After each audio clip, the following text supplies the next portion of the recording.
गौतम का उत्तर समाप्त हुआ। भगवान बुद्ध और उनका धम्म। मैं संसार के कलहों से आहत हुआ हूँ। मैं शांति पाने की इच्छा से गृह त्याग कर आया हूँ। धरती के दुख से बचने के लिए मैं दिव्य लोक का राज्य भी नहीं चाहूँगा। हे राजन, जैसा कि आपने कहा है कि धर्म, अर्थ और काम ही मनुष्य के 3 उत्कृष्ट लक्ष्य हैं, और आपका यह भी कहना है कि मैं जिसकी खोज कर रहा हूँ वह दुख है, तो आपके तीनों लक्ष्य भी नाशवान और असंतोषकारक हैं।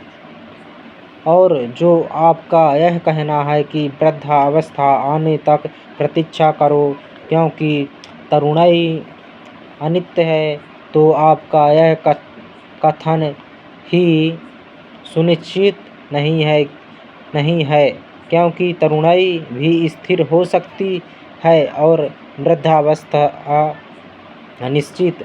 लेकिन जब मृत्यु बिना आयु को देखे किसी को भी अपने वश में कर सकती है, तो कोई भी शांति का इच्छुक बुद्धिमान किस प्रकार वृद्धावस्था की प्रतीक्षा कर सकता है, जबकि वह यह जानता ही नहीं कि मृत्यु किस घड़ी आ दबोचेगी।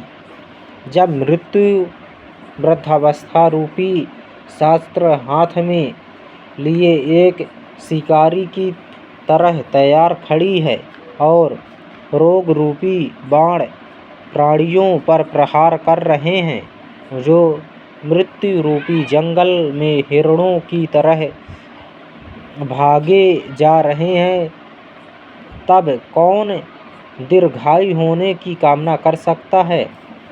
तरुण पुत्र या वृद्ध या बालक, हर किसी के लिए यही योग्य है कि वह तत्परता से उस धार्मिक व्यक्ति के पथ को चुन ले जिसका चित्त करुणा से भरा है।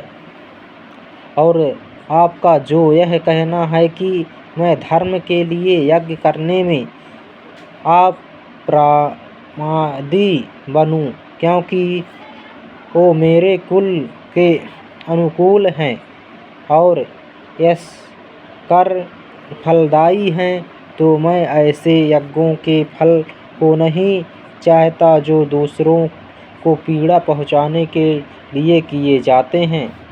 किसी भावी फल के लिए एक निरीह प्राणी की हत्या करना किसी भी दयावान सुहृदय मनुष्य के योग्य नहीं है, चाहे फिर उस यज्ञ का फल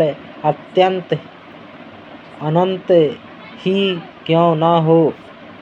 और यदि सच्चा धर्म सदाचरण, स्वयं संयम, नैतिक आचरण और कामनाओं का अभाव आदि नियमों पर आधारित नहीं है, तो भी यज्ञ के नियम को मानना ठीक नहीं, जिसमें उत्कृष्ट फल केवल पशुओं की हत्या द्वारा ही प्राप्त किया जा सकता है। दूसरों को दुख देकर इस संसार में आदमी को भले ही सुख प्राप्त हो, तो भी वह एक करुणिक बुद्धिमान पुरुष के लिए निंदनीय है, चाहे दूसरे जीवन में वह हमारी कल्पना से कितना भी अधिक क्यों न हो। मैं भावी जीवन के फल के प्रलोभन में ऐसे कर्म को नहीं कर सकता। हे राजन, मेरा मन भावी जीवन के सुख के लिए प्रसन्न नहीं होता, क्योंकि ऐसे कर्मों की दशा बादलों से गिरी वर्षा से प्रताड़ित पौधों की तरह अनिश्चित और डावाडोल है। राजा के हाथ जोड़कर